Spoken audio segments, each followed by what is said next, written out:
All right. So hi everybody. We're here with Goshi Manabe.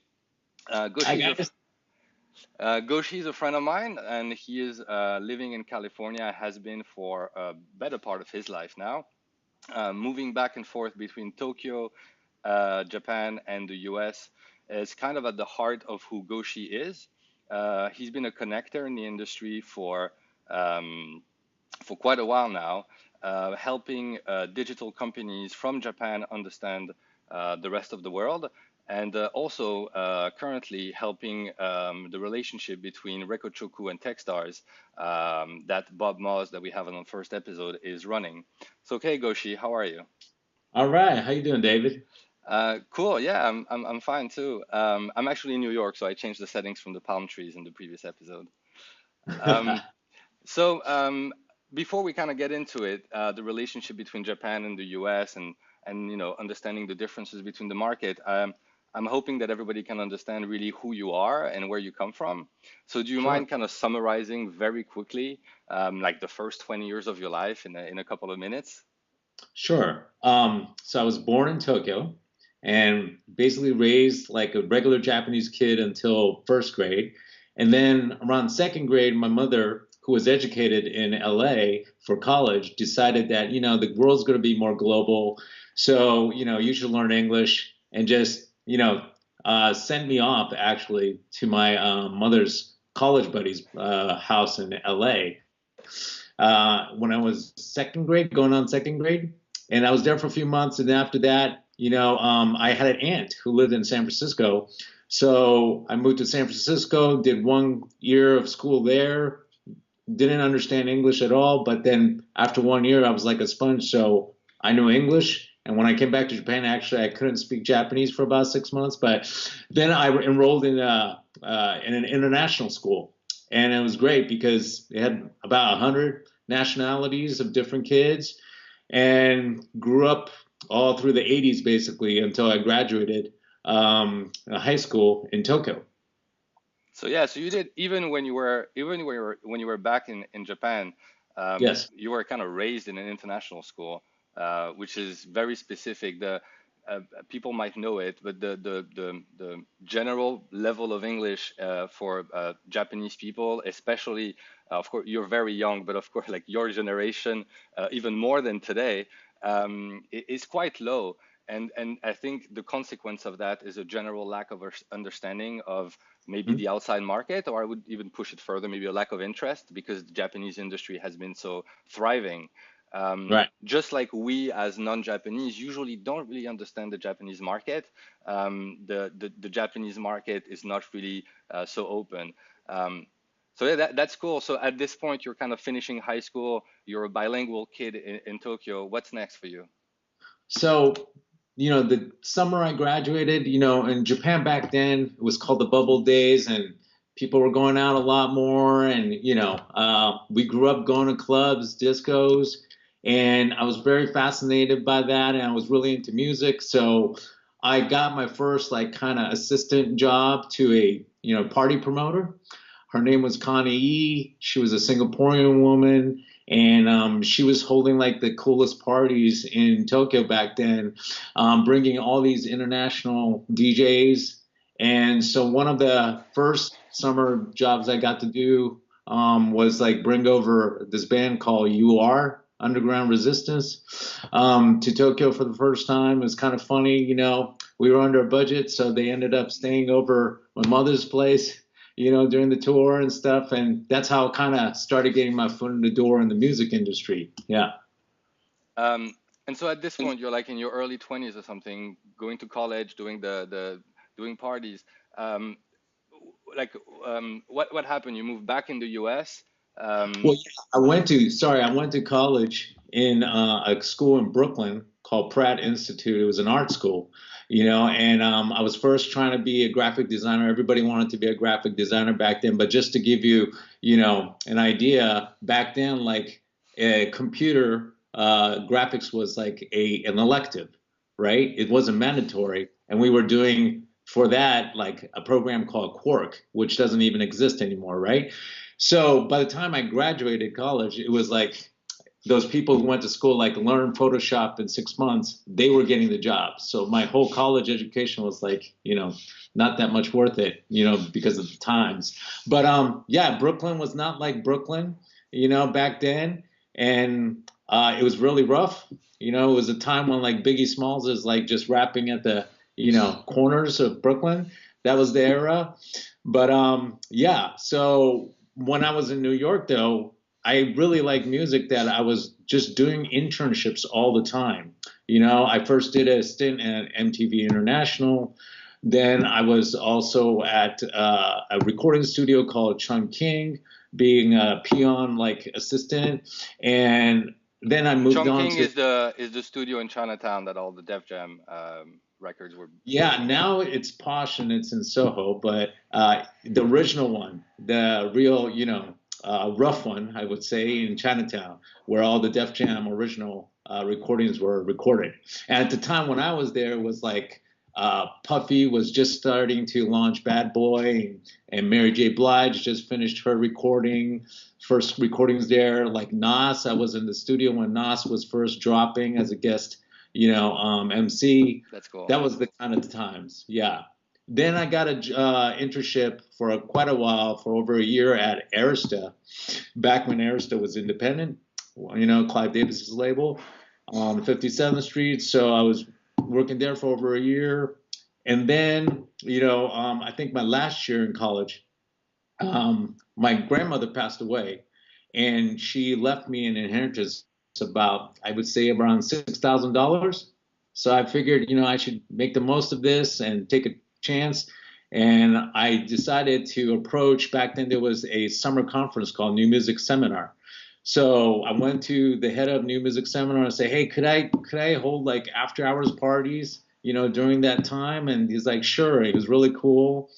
And I rented this venue that I got introduced to, and I had this after hours party for 3 nights straight, but lost money as a result because I didn't know what I was doing. But the interesting thing about that is that it turns out the venue I rented from, and the owner of that space turned out to be this gentleman called David Mancuso, and it was the longest running party in New York, and it's actually going to be the 50th anniversary next year, called the Loft, and so through that I got to meet him, and then I ended up working the door and helping manage his parties for a while too, for a couple of years. And also from that New Music Seminar experience, I got my first real job, because the founder of New Music Seminar introduced me to his friend who was looking for some bilingual, assistant at the time. And this guy used to run a club in New York called Mars, who was getting back into like Japanese music coordination business, which means like the Japanese music industry, they want to record, shoot videos in the States. So they need people to coordinate that, or licensing music. I really learned about music licensing at that time. So that took me all the way up till the end of the 1990s. So I was there in New York for about 10 years. So that's kind of your first consulting gig already, doing the bridge between Japan and the US. Way Yeah, before, and so that's yeah. yeah, like I know you then opened Trigger, moved back to Japan and actually did consulting in Japan for film and music as well. But I mean that kind of first experience is already a Japanese US exchange and facilitating between the two markets. Yeah, and that was great weight for me as a young kid. And I got to meet a lot of the Japanese music industry, back then, imagine in the 90s. So now they're all executives today, so it all connects. And so at this point, you decide to go back to Japan, and this is where you open Trigger. Can you Yes, kind of explain what is yeah, Trigger? sure. Because it's still your company today. That's still the name of your business today. Yes, so it came as a natural progress because the company I was at, it wasn't able to sponsor my green card. So I was like, I'm Japanese. I should go back to Japan so I could do anything I want. And then the reality hit was like with my background, being in the music business and having these odd jobs, like I tried to, apply for corporate jobs and whatever, but I couldn't get any. So I was like, well, at least I'm in my own country so I could start a company. So I partnered with a good buddy of mine, Yumi Tanabe. And at the time, she was, launching Nickelodeon in Japan. She was a producer director. And we launched in 2000. So that was the whole, internet bubble days. And at the same time, Napster was coming. So like, I was like, at the same time, thinking like, maybe I should diversify, not just be in music. And so again, she was in more TV kind of film. So anything across music, TV, film, and digital, because everything was getting influenced and touched by digital. So yeah, we did everything there with anything that came along. So just to give you an idea, we on Nickelodeon, she produced a show, and I was actually one of the featured character on Nickelodeon. And it was funny because I was a DJ character called Nick J. Gigi with orange hair. And then a few years later, Yo Gabba Gabba comes out with the same color and a DJ out of Nickelodeon US. And we're like, But from that to working with like anywhere from NFL to, PGA, to a lot of the World Cup stuff, because Japan and Korea had the World Cup. I was booking shows around For that. for the Americans, you have to say it's the Soccer World Cup. The Soccer World Cup, yeah. So doing that, and besides that, yeah, and another one through that MTV connection was like, I don't know if you know this movie called Jackass. Yeah, of course. So yeah, so Jackass, the one that they go to Japan. So we were, hired to get all the licensing or permits, I should say, to film what they filmed. Yeah, and they were So doing that was stupid stuff. So I guess you need a lot of authorization for that. Yeah. Yeah, that's when I learned how to delegate and have someone else do the, actual job. Yeah. With those guys, crazy guys. But yeah, and besides that, I was doing all the, music related stuff, whether it was licensing music, helping production internationally. Yeah, and again, the whole digital things were happening. So for example, Avril Lavigne, she had her first like online digital Japanese fan club. We did that with Excite, which was a portal in Japan, and also live streaming of her concert. So yeah, was trying to just get my hands on anything that was entertainment related. Yeah. And so we actually know each other through RecoChoku, the company that you're consulting with today. We met at Techstars last year, and have been in touch since. So people in the US and outside of Japan sometimes don't know what RecoChoku or what company, what they do in the world of streaming. Sure. Could you explain what RecoChoku is, and Sure. maybe how you're working with them on a day-to-day basis? So RecoChoku, and Bob from Techstars would put it as is a connective tissue of the record industry in Japan. And why that is because the way they formed was back in when there were ringtones, on feature phones. Only the publishers were making money, as you can imagine, because they're all covers. So the Japanese record industry, all the majors, the domestic and all the global majors, got together and they're like, let's invent master ringtones.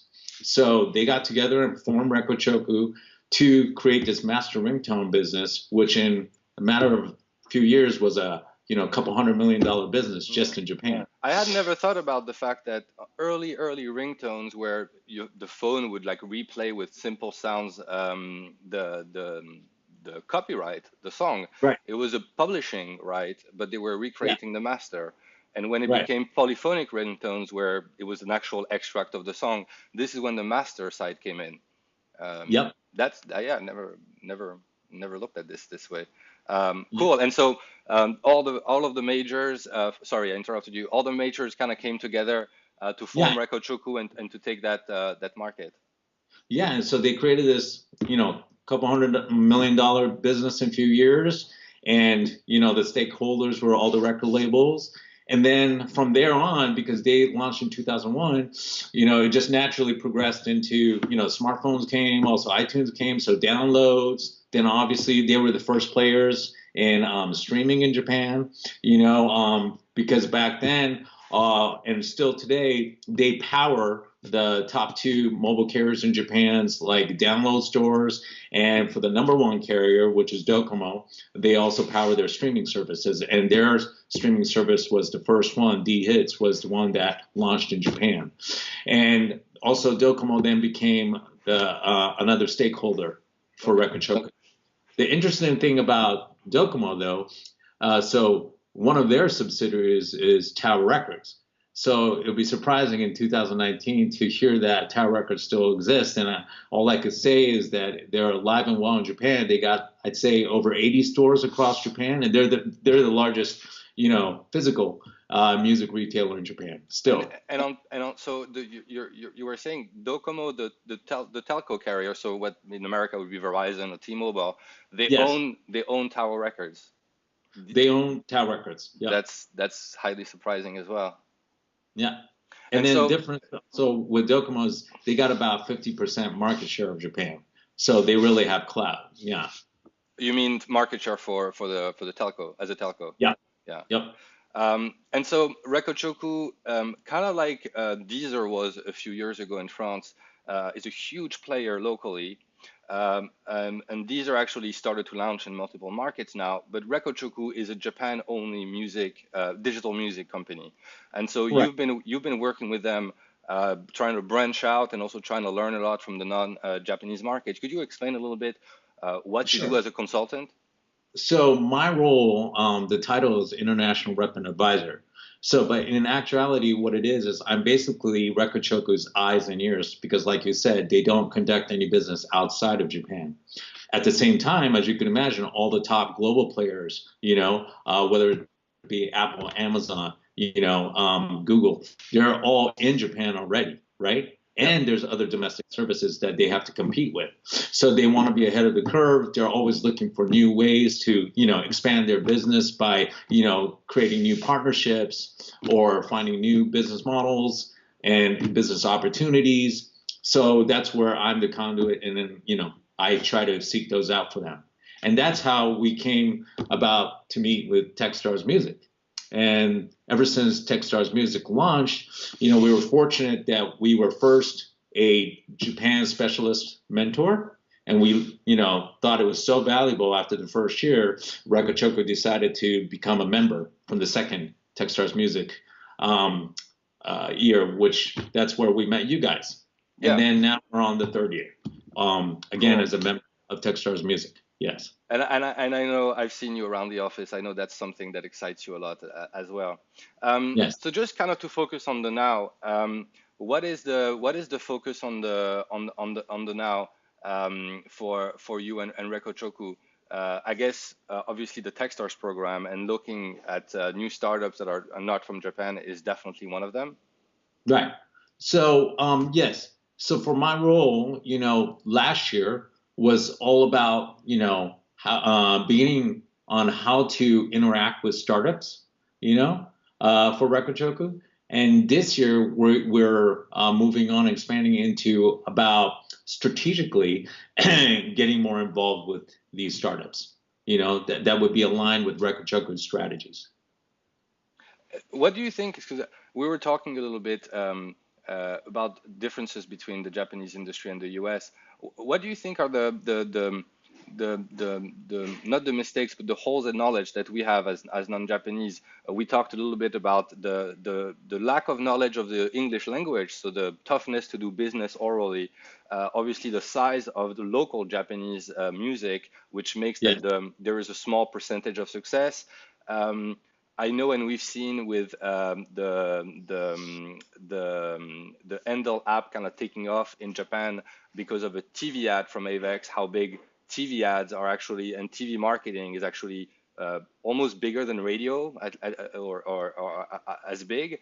Yes.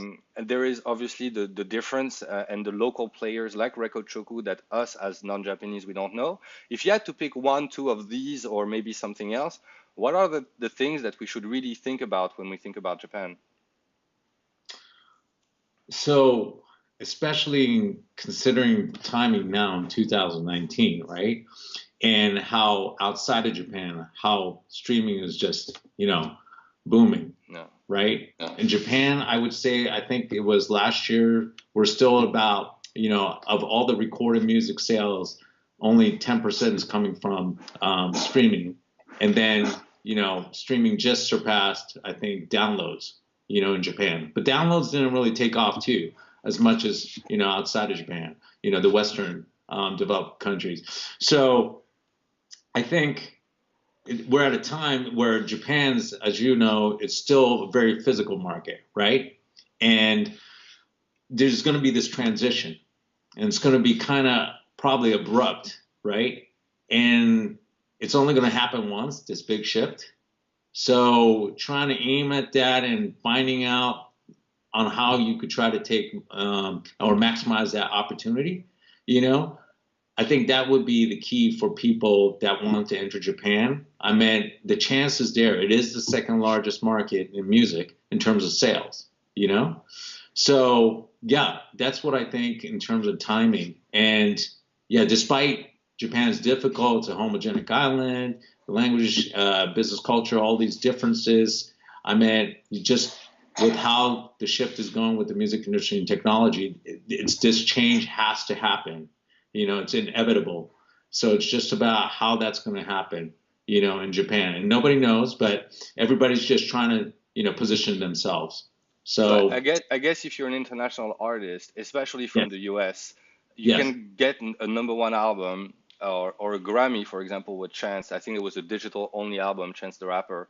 Um, there was one which is the Booty with the Hoogie or Boogie with the Hoodie. I don't know exactly what his name is, but he got like yeah, number one of the tracks or number one album, and he sold 800 copies. We'll put this in the description. It's like a funny story about how the US market is digitally driven. Imagine you have one of yes. those releases in Japan and you only release a digital single or a digital album. Not only is it tough as a non-Japanese artist, not only is it tough if you're not in market trying to defend your album with the media and so forth, but if it's a digital release, the maximum you can reach is 10% of the global market on streaming, and I'm guessing 80% of that is local music, and then the same kind of 10% on downloads, which I'm guessing 80% of that is also local music, which means from the second market in the world, for a non-Japanese artist, you're actually potentially reaching a very very small share of that global market, and that's kind of the best chance if you're not a global superstar that can ship physical CDs and have a local major work you almost like a domestic act. So, yes. But what I don't see that much happening is people really trying to research about Japan or aggressively trying to find out, you know, who are like the, influencers in Japan, trendsetters, who are the acts, that sell a lot in Japan, but also are open to collaboration. Because that would be the obvious one, back from years ago, right? Same kind of music marketing style, but collaborate with local artists, and stars. That's another way to do it. Yeah, I think Amy Winehouse's Rehab had Jay-Z on it for the US version, Mm, because they wanted to break the track in the US, and even for, she was already on her way to being a global superstar. She was signed from the UK, and they felt maybe this R&B-ish kind of song needed something local, and so even the US did that a lot, and still happens today. A lot of the bigger streaming songs are collaborations between Ozuna, DJ Snake, some other US artists, just to try to get the crowd to pay attention. So of course, collaborating with local Japanese talent is a definite one. Not the easiest one due to also the nature of difference between sounds in pop music and what you considered a good pop song in one market or another. But sure. definitely something that is not underdone, but people maybe not don't try enough. But I think that's goes both ways, right? Japanese, especially young artists, right?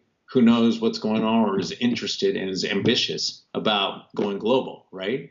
They want that collaboration because it's inevitable that they see like K-pop blowing up all over the world, right? And it's like, well, why can't we do that?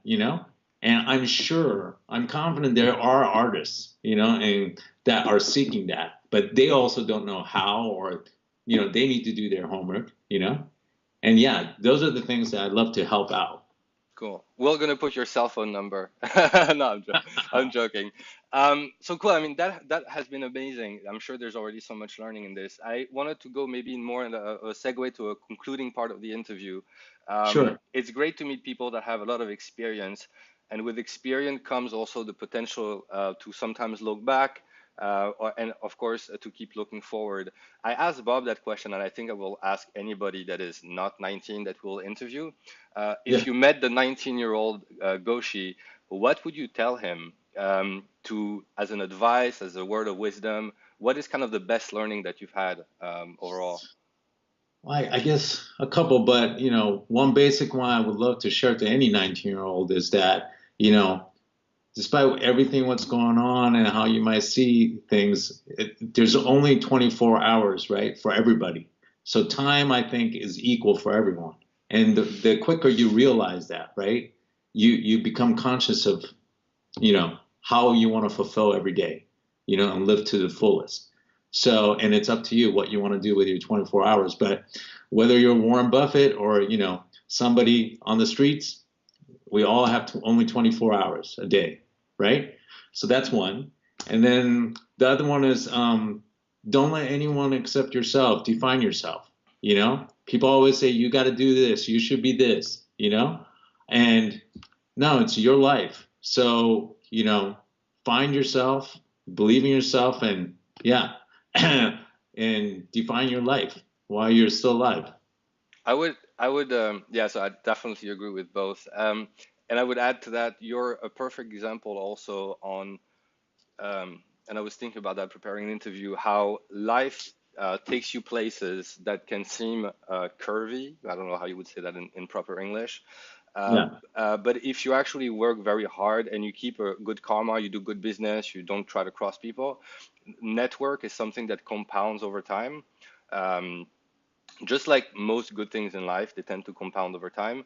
And you're the proof of that. You've been linking different markets, different people. I'm sure a majority of your business is word of mouth connections, people introducing you to other people. And as a young person, when you are lacking a network, that can be something that seem a very, very far and distant mountain. Like, oh my God, those people know everybody. I realize already. I know we have a. I'm like in the middle between 19 and you, so to speak, and I already see how that compounds. I mean, we didn't know each other 1 year ago. I'm now speaking to you about sound charts. I'm speaking to you about the artists I manage. You're asking me questions. We know each other, and that puts me one handshake away from a lot of people in Japan, just as a positive result of knowing people and nurturing those relationships. So I know that's hard for you to say that because it's kind of putting yourself forward, but that's something that I think you are the best example of that. Your entire life is about connecting people in their creative and digital industries.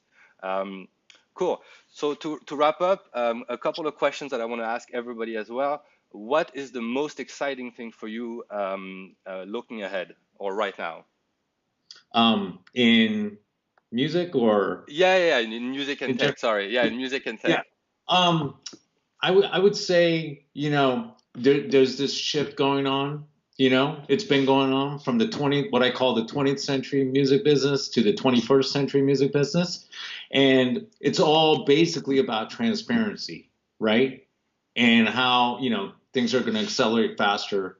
And it'll still take some time, but, I think that's real exciting. And it'll be like once that whole transformation happens, we won't see that kind of transformation for quite some time. So that's exciting that I get to live through that time, of this shift. So yeah, Yeah, and especially because you're literally working between the US and Japan.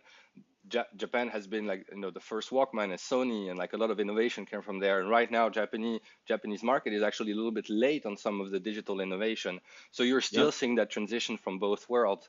Where if you're a young 19-year-old in the US, to kind of use the previous example, the past 3 4 years, you kind of assume that the market is digital. You forget that in a lot of European markets, it's still a lot of physical CDs. That in Japan, it's a big majority. That some royalty statements still take years to arrive, and nobody kind of knows really where the money is sometimes. Yeah. There is unclaimed royalties around, and yeah, that transparency and real-time flow of information is still not a finished revolution. Cool. Last two questions. Yeah. I forgot to ask Bob. So, what is the book or the podcast that you would recommend right now to people? And we will So, link that in the description. okay, sure. I like to recommend a book. It's called The Life Energy in Music. And in memory of my friend David Mancuso from the Loft, who turned me on to this book, it's a book about how you could enjoy, appreciate, music, real fundamental stuff. But I think it still holds up after decades of, after it's been published. And in my opinion, it's actually got the key information and hints about where music could go from now, especially now, and to all the 19-year-olds and people in the industry. So, yeah, I highly recommend that book. The life energy in music. Yes. Cool. We'll link to that. And so last question, what are you going to do after the interview? You are in LA and it's 11:30, I guess. Yes. And I am actually going on a business trip to Tokyo tomorrow. Okay. So I am going to rush to Techstars music office right now and make my last rounds to talk to all the startups and Bob and Jen and everybody and just get the latest info before I go. Cool. It was great to have you, Goshi. We'll be in touch Thanks for soon. having me. Yeah. Yeah, my pleasure. Thanks. All right. Bye.